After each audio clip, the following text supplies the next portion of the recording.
quiero que sepas cómo deberíamos actuar cuando recibimos una falta por incumplimiento de propiedad intelectual, es decir, por infracción de derechos de propiedad intelectual. Sabes, y si no deberías saber, que si subes un vídeo a YouTube y este no respeta los derechos de algún creador, de alguna empresa, de algún titular de derechos de propiedad intelectual o derecho de autor, puedes recibir una falta, es decir, una reclamación.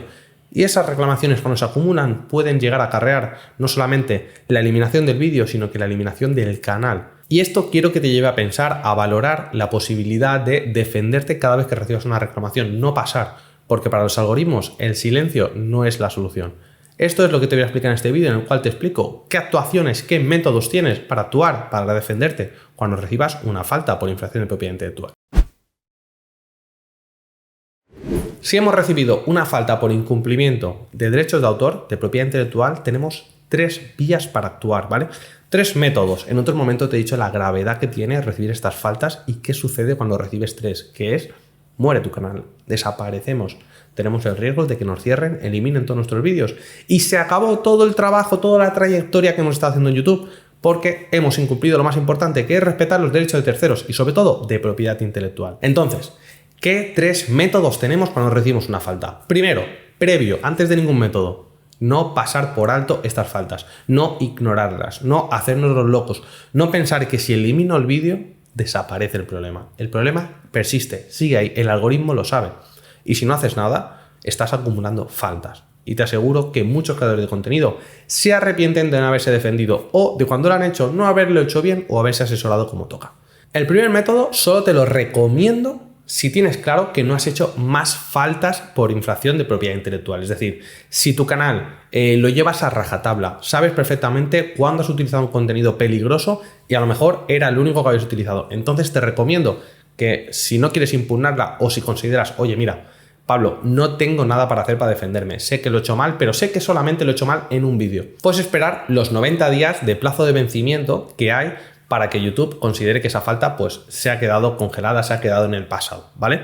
Pero si consideras que pueden llegar nuevas faltas, te recomiendo que no utilices esta vía de, oye, pasar, esperar esos 90 días, porque este plazo puede ser peligroso si se acumulan otras faltas. En este caso, si prefieres esperar, te recomiendo que hagas el programa de aprendizaje sobre derechos de autor que tiene YouTube. Aquí pues te van a explicar cómo funciona y de alguna manera van a entender que tú has querido poner solución y que has entendido que has hecho mal, ¿vale?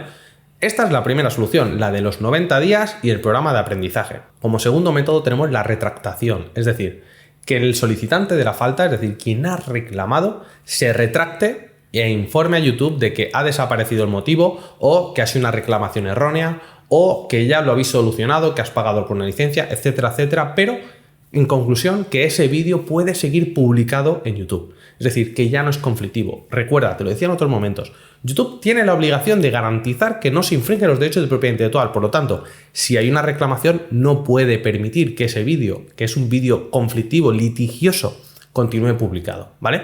Entonces, que una persona se retracte, que la empresa que reclama se retracte, puede ser muy buena opción. De hecho, en casi todas las plataformas es una estrategia que si la tienes a la mano, es decir, que si la puedes conseguir, te la recomiendo. ¿Esto qué implica? Como te he dicho en otros momentos, contactar por detrás.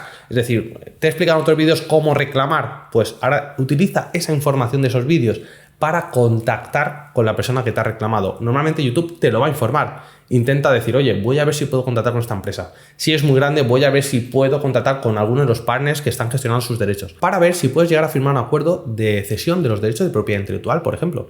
O simplemente decir, oye, considero que he hecho un uso legítimo y si lo puedes argumentar, si ellos dicen, vale, vamos a revisarlo de tal manera que si es verdad que lo has usado correctamente, que no has infringido nuestros derechos, pues que retiremos. Y si no, de alguna manera, siempre puede valorarse si hay alguna solución entre abogados, directamente con la empresa, de gestionar esa reclamación y que no nos encontremos con que el solicitante va a saco, es decir, que va hasta el final de las consecuencias.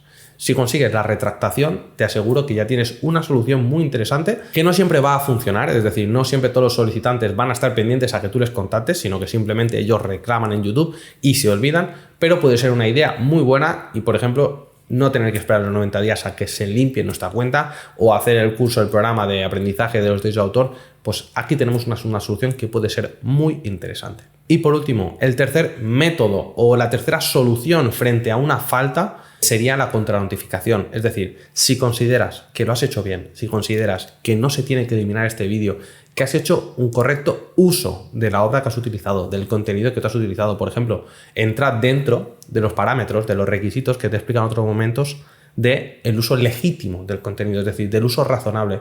A lo mejor, con muchos creadores de contenido, lo que has hecho es criticar el contenido. Lo que has hecho es parodiar, es informar, reseñar. He hecho un uso solamente del fragmento que correspondía. Le he cambiado todo el sentido a lo que he publicado y, por lo tanto, ya no es un uso incorrecto, sino que la ley me permite hacer uso. Si todo eso lo puedes argumentar, ya te digo, en otro momento te he explicado cómo hacerlo. Recuerda, cero emociones, siempre siendo claros y no contestando las alegaciones como si fuera un WhatsApp a un familiar o a un amigo. Las cosas se tienen que hacer bien si queremos tener soluciones correctas, ¿vale? Entonces, llegados a este punto, si crees que tienes la solución, si crees que lo has hecho bien, que ha sido un error del algoritmo o que la persona que te ha reclamado puede haberse equivocado, lo que te recomiendo es que hagas la contranotificación. Y como ya sabes y tienes en este canal, después de esta contranotificación, al reclamante le solicitarán más información. Si se resuelve a tu favor, evidentemente has ganado, has eliminado esa falta. Pero si no se resuelve a tu favor, ya sabes que por lo menos lo hemos intentado todo. Y ahora sí, nos toca esperar esos 90 días si podemos. Y si no, aprender sobre todo cómo funciona la propiedad intelectual e impedir o evitar que sucedan más veces. Y estos son los 3 métodos, las 3 posibles soluciones que tienes para resolver una falta por infracción de propiedad intelectual. Espero que te haya resultado útil. Mírate y siempre lee de forma actualizada los contenidos que publica YouTube. YouTube tiene vídeos propios de su canal explicándote cómo funcionan los derechos de propiedad intelectual. También tiene sus normas en las cuales te recomiendo que las leas, incluso sobre todas las actualizaciones que recibas como titular de un canal, ¿vale?